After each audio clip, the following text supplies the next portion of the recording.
Well, hi, welcome back to our special series on Get Smart. And we're so excited that you joined us for this series, and I think that God's doing some great things. Get Smart is all about wisdom for life from Proverbs. We believe that the choices you make really do make a difference in your life. We don't believe in fatalism. We don't believe in karma. We believe that the choices you make influence your destiny. And today we're going to be talking about the choices that we make with our resources, with our finances, with the things that God has given to us, with the belief that He really does want us to have surplus in our life. So I've brought in a couple ringers. I'm going to introduce them to you right now, and we're going to talk about some of the principles from Proverbs. I think you're going to like this session. Here we go. So today we're going to be talking about wisdom for life from Proverbs in the area of our finances and our resources, that God does have a good plan for you. He wants you to have enough, and there's some practical things we can learn that I think will really help you. So I brought in a couple ringers to help us. Actually, they're very good friends of mine. This is Hal and Deborah McNaughton that are with me today, and I'm going to let them introduce themselves, and then we're going to talk a little bit about some of the principles from Proverbs. So thanks so much for being here this morning, you guys. I really appreciate your time. It's our pleasure. Oh, good. Hal, I'll tell you what, I'm going to switch up things a little bit. Why don't you introduce Deborah? I know she's kind of the joy of your life, and you always speak so highly of her. So why don't you introduce Deborah, and then I'll let Deborah introduce you. So, okay. Yeah. This is my amazing, beautiful wife of 40 years. Yay. So we have 3 kids and 8 grandchildren. Deborah has 10 books published on the subject that you're talking about. You know, the phrase, they wrote the book, somebody's the expert. Yeah. She wrote 10 of the books. She's the expert. Yeah, She's well, been on that's the why you cover. guys are here today. Yeah, she's been on the cover of Yeah. Today's Christian Woman. She's been interviewed CNN, Fox News, Bloomberg, many times. She's been many radio stations, more than we can count. And Deborah has a unique ability to connect with people and help them with their with the finances on kind of maybe some of the troubled areas a little bit. Their FICO scores. How do they improve their credit? How do they budget? She has great resources on that. She writes a column for our local paper here, the Orange County Register, twice a month. She's in there. She's been a featured columnist in a number of magazines. So she has literally written the book. So when people have questions about, how do I deal with my debt, and how do I manage my credit, and all these issues, you're not going to find anybody who knows any more about it than my wife. That's great. Well, and it's neat to see the twinkle in your eyes when you talk about your wife, and we've gotten to hang out a little bit, so I know that it's genuine. Deborah, tell us for just a moment what Hal does, and then we're going to actually let you guys kind of dialogue with me a little bit about some of these thoughts out of Proverbs. But why don't you introduce Hal, and it doesn't have to be a mutual admiration society, but tell us a little bit about what he does and what his specialty is. Okay, well, I do admire him. He does a lot. He is a certified financial planner, which is, I believe, only about 10% of the financial advisors have that designation. And I remember him going through all of the studies and the courses, and it's tough. But he has the designation of a certified financial planner. And what he does is work with individuals planning for their future, for retirement. It could be education. It could be numerous things that pertain towards people's future. Yeah. He also is a teacher at Vanguard University that the kids love him. He gets fabulous reviews, and they rave about him with his humor, but that he actually is teaching practicality. Yeah. So he is so versed, and what his clients tell me is they love the way that he is personal with them. He spends time with them creating a financial plan, and they all become a family. Yeah. Well, that's great. Well, and I've seen you guys work with people both in groups, and also know some of the great work you've done with some people here at the church, and I really appreciate that. So, and it's a joy to be a part of your life. Well, let's get into it today and take a few minutes and hopefully bless the different sessions that'll be meeting in the area. Hal, I'm going to start first with you, and what I'm going to do with you guys, I'm going to give you a verse and let you kind of think about it and kind of react on it and see what your thoughts are about that. Hal, there's a verse, Proverbs 13:11 reads this way. It says, "Dishonest money dwindles away, but whoever gathers money little by little makes it grow. So that's kind of sounded like an investment verse to me. Do you have any thoughts about what that might mean? Well, sure. I mean, it's in the news every day. I was watching something on CNBC the other night about the Bernie Madoff case, and all that money that those people lost, dishonest money. Yeah. But people that, my clients that, a lot of these seniors, they started small. One of my clients said that she could only save $10 a week when she started out. Now, they're well taken care of. Over the years, that increased. Wow. But definitely, and I tell people, if you could only put $10, I mean, that's one, one trip to the fast food. If you could put that a week and start saving it and seeing that grow. And people that start early don't have to save as much as those that start later in life. We all know that because of the power of compounding. So definitely, it's very true. No matter what, start something early, see that going into the account, seeing that grow. There's a real positive effect for the people. Plus, then it motivates them to do even more as time goes on. Start with something. Okay, so let's say, because I know there's some young adults that will be studying this with us, and so let's say we have a 21-year-old that's working at Starbucks, finishing up school, and busy. So you literally think, is there some way that they could literally start to save $10 a week, and there's some vehicle that would make a difference for them, some investment way where they could do that, and you think it's well worth their time to try to make that happen? Well, it's interesting you say Starbucks, because in one of Dev's books, she talks about foregoing a latte and putting $4 into something. That's true. So 2 lattes in a week, There's got your $10, $10, right? yeah. So somebody that's starting out, then they could put that in their savings account. Once they built up enough, then maybe put it into a money market or a mutual fund, and then continue. But also, if they're working at Starbucks, and I don't know about the part-time, but they may qualify for the 401k plan. I think they do. That's the best place because it's pre-tax, out of sight, out of mind money. Yep. So I tell my clients, if you have that opportunity, that's the best. Out of sight, out of mind. You don't even have to think about it. It comes out of a check. Yeah. So but starting early, the people that win this race in life generally started early. Very few people got wealthy by winning the lottery or some great business. They started early. Over a period of time, they built the money up, and that's the best way to do it. Oh, that's great. All right, let's switch topics. Are you ready, Deborah? I'm ready. Okay. Proverbs 14:23, excuse my voice, says all hard work brings a profit, but mere talk leads only to poverty. That sounds a lot like a lot of effort, a lot of work, but talk to me a little bit about work and diligence and what you find in people's life, both in their financial area and because very few, like Hal said, not very many of us are trust fund babies, So how do we make our way in life, and how do we? What do we do? What are you finding? Because I know you deal with a lot of hard-working people, So I think one of the biggest hurdles that people have to overcome is getting into a good, solid budget, starting a good, solid budget. Yeah. That is the key to any success. Yeah. Because what happens, the more you are spending and the less that you have coming in, that's just a license for problems. And so I believe that that's one of the major issues. And it's funny, in the beginning of every year, everybody has a resolution. I'm going to get out of debt. Yeah. I'm going to save money. Yeah. Okay, that particular proverb is, they're talking. Yeah. Talk. Yeah. But they are not doers. Yeah. And the key is to become a doer. And if you can't do it yourself, go to somebody that can help you be accountable for what you're doing and how you're spending your money. Because the worst thing that can happen is people will start using their credit cards. Yeah. That is a false paycheck. Yeah. People think, I'll just pay it back, and they don't track what they're doing, and pretty soon they have so much debt they don't know what to do with. Exactly. And they're using credit cards as a paycheck. Yeah. Good. That hits a little bit of all of us there, so thank you. All right, we'll go back to Hal here. Proverbs 10:15.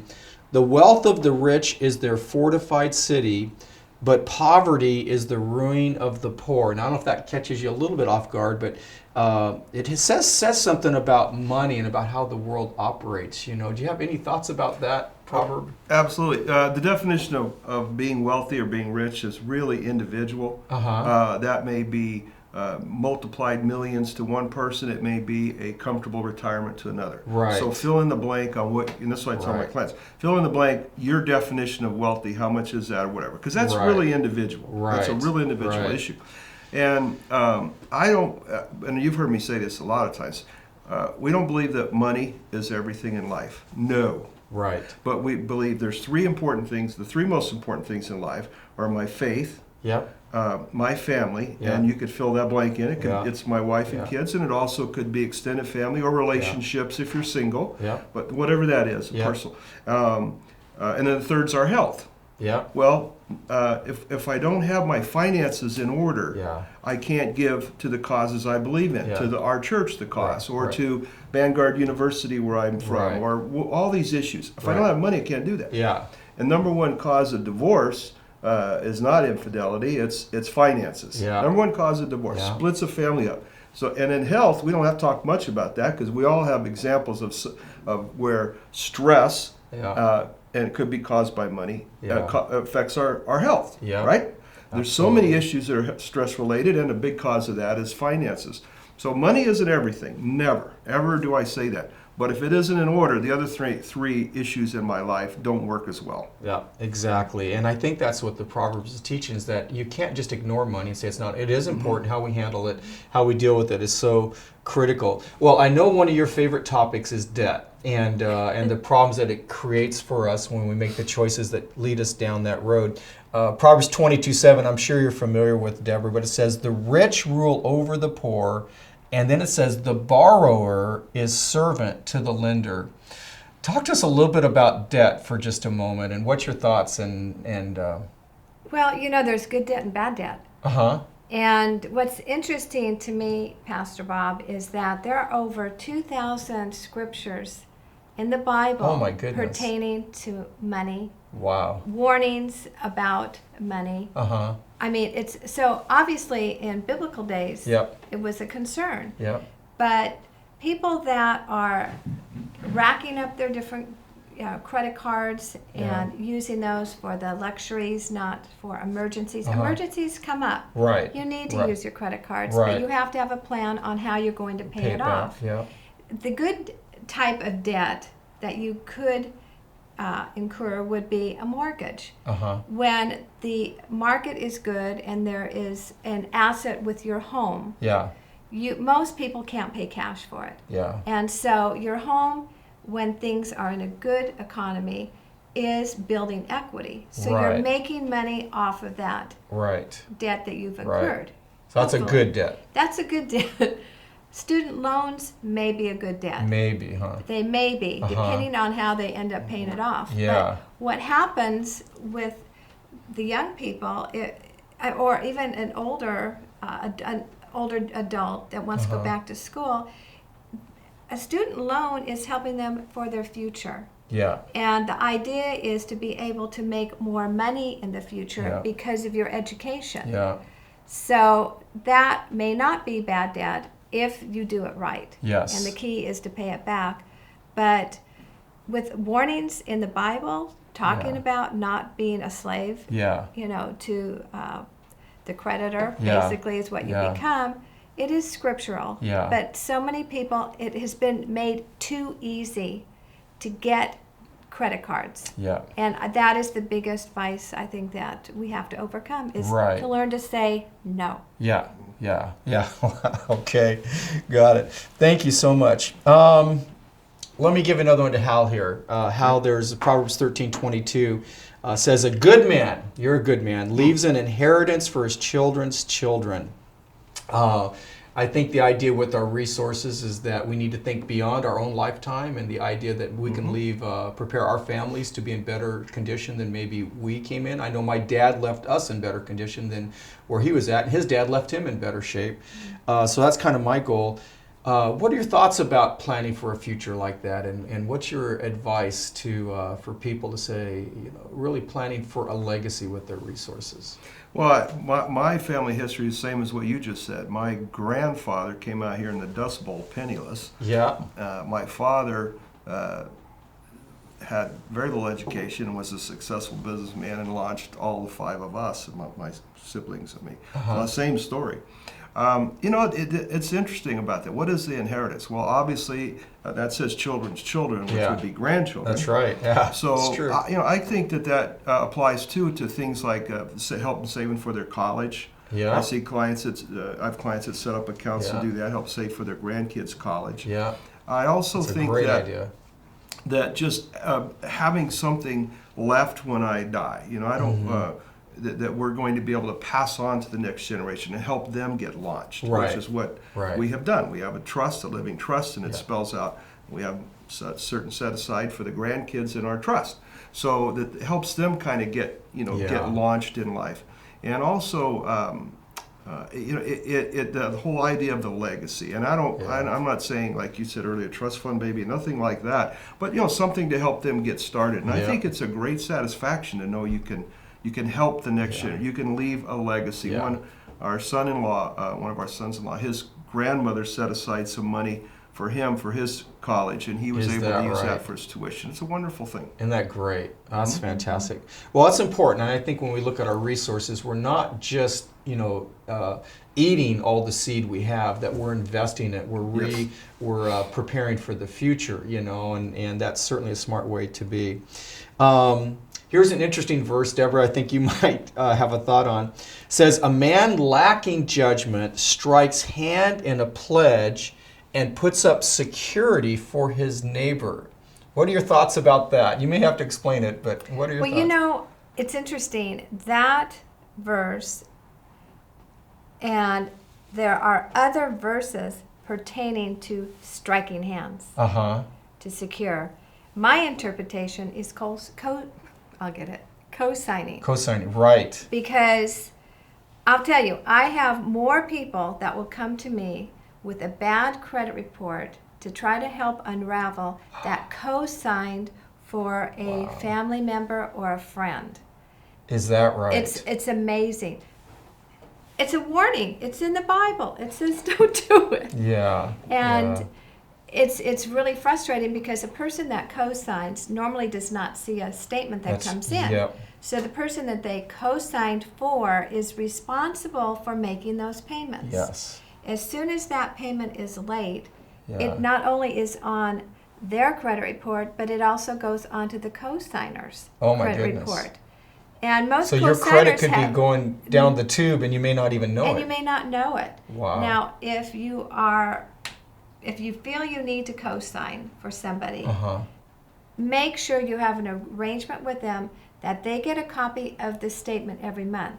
Oh, good so idea. that you're able to see what activity has taken place. Because the worst thing is going to happen if they're late, somebody's going to call them, and if they can't reach them, they're going to call you, and you're going to freak out. Yeah. So the important thing. So you know me pretty well. Is that what? Yeah. Is that your story? Yeah. But again, a person that co-signs, Yeah. have an agreement with the person you're co-signing for. For example, a car. This is what you see often is a car. Yeah. Have that person, after they've established a payment pattern in history that's good, refinance that vehicle with their bank and take your name off. Yeah. And have a time table as to when that will occur. Yeah, that's great. Yeah, I think it's interesting to hear you say the amount of problems that could come out of just trying to do what we would consider a good thing, but it's not a wise thing. And when we talk about getting smart and making good choices, we have to listen to God's word. There's other ways to help people without putting yourself at unnecessary and, in reality, unbiblical risk. So there's not a whole lot new under the sun, is there? I mean, this is at least 3,000-4,000 years old. This sort of thinking, and we have the same thing today. So. And I think you have to have guidelines and perimeters. I'm not saying don't help your kids. Yeah. Don't help a friend. Right. But have some provisions on how you can do it. Go in, help them. Yeah. Have them let go and help themselves. Now, and this is the sort of counsel that you guys help people with. If somebody came to you and said, "I want to do this, I'm not sure it's the right way," you could say, "Well, if you really feel like you should do this, here's how to set it up along the pattern that you just talked about." Absolutely. Yeah. My area of expertise, we would be working with the client, looking at their credit report, because again, that's almost number 2 besides the budget. Right. So if you have a budget, you need to know what's on your credit report to see what errors, problems, Right. and so forth. Or if you're trying to get out of debt, Yep. you still need to see all of these things. Yeah. So yes, this is one of the Oh, areas. great. Can you guys both take one more? Yes. All right. Okay. Hal, this one I think would be good for you. It says, plans fail for lack of counsel, but with many advisors, they succeed. And as Deborah introduced you, she talked about you being a certified financial planner advisor. To me, that verse is saying, get some really good input and help and counsel. Tell me a little bit about, from your position as a professional, some of the things that are offered that the guy on the street or just reading the magazines may not get for himself. In other words, why does this verse have value, especially in your area of expertise? People don't understand their finances. And I'm talking on the investing side, don't understand. Deb would say the same thing on her side, but people don't understand. I was talking to a young woman the other day, said, I don't even know what a CD is. Well, this woman's full-time employed and tried to put money in a retirement account, didn't even know what a CD was. So I think you don't have to be able to quote a prospectus on a mutual fund, but you ought to know what a mutual fund is. And when I teach the class at Vanguard University, we go into this. Right. So you need to know, you need to have an idea of what you're in. And if somebody says to you, why are you invested in this particular option? Right. Well, you need to have a general idea. Well, it's because it fits part of my overall plan and where it fits in. And also the idea of the many advisors. So true. People just don't know what they don't know. And it's amazing how many people come to me. And I had an accountant one time, didn't know what a bond was. Middle-aged guy, you think, well, by then he should know. So they don't know enough about that. And the class I teach at the college, we all should have had when we were in college. Should have been a requirement, I think. So, and there are we have many advisors here in our congregation on different subjects that have to do with the finances, accountants and life insurance people and home and casualty insurance and all these kind of people. Well, that's there. The information is there, and if you don't go and ask and don't try to help yourself, I have too many sad cases of people that show up that are 40 or 50 years old and say, I never knew what to do with this. I never did that right. What do I do now? Well, I do the best I can, but sometimes you're running out of time. So put together a plan. Whatever it is, you need to put together. Everyone needs to have some kind of idea of a financial plan, what they're going to do. Deborah and I didn't arrive at this church, fall out of bed, know where you were. We looked on a map. I had a road map. Right. Well, I forget, I did GPS or MapQuest or something, but whatever I did, I didn't just wake up one day and knew this address. Same as, and it's the same for a 21-year-old right out of college to a 61-year-old like me. You got to have some kind of roadmap for your financial plan. You ought to know kind of where you're headed and how you're going to get there. Don't just think that you could fall out of bed in the morning and know instinctively what to do. Seek people out that you trust and I've always made that a big part of my life. When I had major business decisions to make, I would talk with her dad, who was a businessman. My father was a businessman. Anybody listen to me? What do you think about this? I kind of knew what I want to do, but it was good to have all this wisdom, this input of this wisdom, and it's there available to us. Very good. And you just got to, you got to reach out, you got to ask, and people in the advisors, I think they're very willing to help. When people come to me, I get stopped. What about this? What about this? I'm very willing to stop and answer questions. And I think if you don't avail yourself to that, you're wrong. You do that with your health. You don't feel good. You run to the doctor, and they send you to these various specialists that are multiple advisors, kind of like the same idea. And you need to do that with your finances too. Oh, that's fantastic. All right. Here's an interesting one, Deborah. One more for you. Proverbs 13:7. I'm not sure everybody's going to be excited to hear this one, but here's what it says. It says, give everyone what you owe him. If you owe taxes, pay taxes. If revenue, then revenue. If respect, then respect. If honor, then honor. Tell me a little bit about paying these bills and what we owe, and especially maybe, why don't you touch on taxes real quick too? I mean, sometimes some of us are a little libertarian in nature, and we don't want to give the government anything. We're good givers at church, but of course I pay my taxes. I don't mean to imply that I don't, but I know that tell me a little bit about what you think that's about. Well, I think it's interesting because Jesus taught in probably Matthew, I don't know the scripture exactly, but he taught, pay Caesar what is owed Caesar. Right. I hate to think of Uncle Sam as Caesar. I mean, come on, big C guy. I mean, if you don't pay your taxes, they're going to come after you. Yeah. And I have met many people that have been struggling, not just in IRS taxes and state taxes. There's property taxes. If you owe a property, a home, you have property taxes. I mean, taxes are all over the place. And I mean, we do mortgages. We help people with getting into homes or refinancing. And many times we will see that a person, when we get reports, has not been able to pay their property taxes.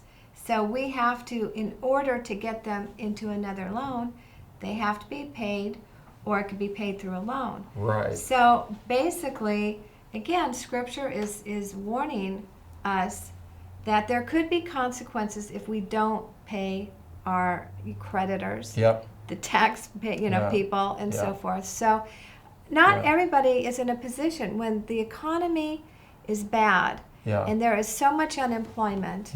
Right. Right now, people are facing so many things, job losses, reduction in their income. They're hurting. So it comes down to, how do I know what bills to pay first? And the first thing is always to pay your bills towards survival. Survival is your home, a roof over your head. It's food on the table. It's, your tithing. It's electricity. It's things that are survival, in survival mode. Then, I don't want to go down as saying don't pay your bills, but you have to then break it. What's next? Then you would, have your automobile, whatever you have left over, then you have to disperse it to your creditors. And if you can't do it, make the phone call and get arrangements set in place. So there's so many factors involved with who to pay. Well, how do you pay if you don't have money? You survive. That's such incredible practical advice. I know you guys have helped people on that, especially on this. What do you do when you're under so much pressure? What's the thing of integrity to do first? And obviously, the most important thing is survival. What are the critical things? And sometimes we get these things upside down because creditors call us and they make us feel bad, so we give them money to so we don't feel bad about them or calling or whatever, and we're not approaching it with wisdom. Bottom line is, Hal, I really appreciate you bringing up the fact that there's a lot of resources in our church, and there are. But with you guys sitting here, since you gave your time this morning, they can contact you guys. They can contact your office, and you guys can work with them either in developing a plan for their future and or dealing with some stressful situations right now. And so I really appreciate that. Well, thanks so much, you guys. I hope we've had an enlightening time together today. I'm really appreciative of Hal and Deborah giving us a few moments together. And I think you're going to have a great discussion as you study a little bit more about getting smart with your finances, get surplus in your life. Be blessed today.